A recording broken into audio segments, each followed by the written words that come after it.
ఒక కాలంలో ఒక మహారాజుకు రత్నప్రభ అనే అందమైన గుణవంతమైన కుమార్తె ఉండేది.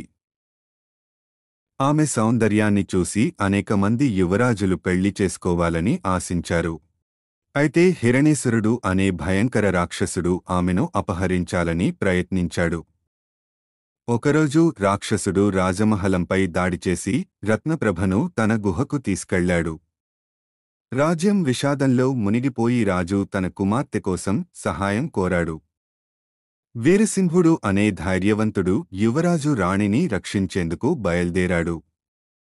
అతడు అనేక అడ్డంకులను ఎదుర్కొంటూ చివరకు రాక్షసుడి గుహను చేరాడు. భీకర యుద్ధం జరిగి వీరసింహుడు మంత్రశక్తితో హిరణ్యసురుడిని సంహరించాడు. రాజకుమారిని రక్షించి ఆమెను సురక్షితంగా రాజ్యంలోకి తీసుకువచ్చాడు. వీరిద్దరి వివాహం జరిగి రాజ్యం మళ్లీ ఆనందంతో నిండిపోయింది.